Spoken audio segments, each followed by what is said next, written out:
көліктердің бірі бұл әрине Toyota. Ал назарларыңызда атақты Toyota Prado 78-ші кузовтағы. Бұл түріне қарасаңыздар, сіздер ескі көлік деп ойлауыңыз мүмкін. Бірақ бұл 22-ші жылғы пробегі не болғаны әлі 10.000 километрге жетпеген жап жаңа көлік қой осы.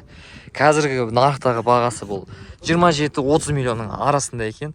Бірақ бұл көлікке иесі 25-30 миллиондай салып тастаған екен уже.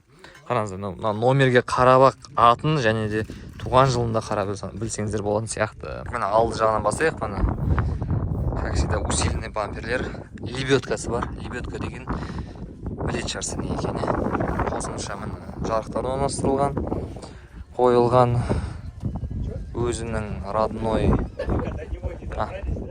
өзінің грязевой резиналары. Салон көрейік. Салоны қарапайым.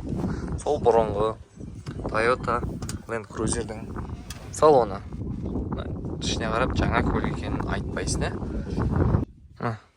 механика, қарапайым механика, салоны қарапайым. Ешқандай артықшылығы жоқ. 2 орындық. Өйткені артында қазір сіздерге қызықтарын көрсетемін. Артына бармас бұрын, мына көрдіңіздер ме? Өз 2 есіктік, арты ұзын. Андай хайджек бар. Жаңа қойылған, және де бұны ашылған кезде жаңа кәдімгідей орындықты сияқты қолдансаң болады. Міне ашылған кезде осындай полка. Тамақ жасап, перекус жасап, неше түрлі өзінің техникаңды қойып. Әдемі. Керек, өте керек нәрсе екен.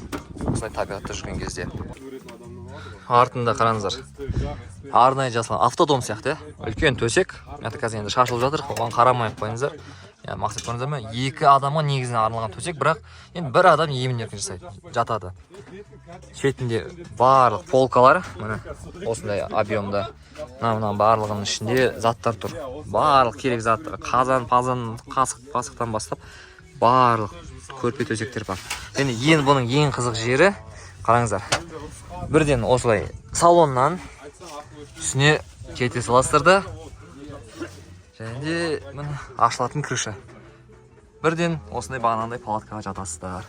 Тоже 2 жағында терезесі бар, 3 жағында, то есть 3 жағында москиттен сеткасы жылы. Бұл көліктің еще бір жақ жері ішкі отоплениясы бар. Хоть далада минус 20 градус суық болса да, машинаның ішінде, көліктің ішінде емін-еркін жып-жылы болып жата бересіздер. Яғни кішігірім такой Prado, Toyota автодом. Күшті, керемет. Естіп аласында, шығып келе саласында. Осындай демалысқа столға келіп отырып кофе іше бересің. Есть 2 момента. Сидячего образа, когда мышцы не хватает. Второй момент, те, кто кофе пьют много, у них бывает, нет, у них желудок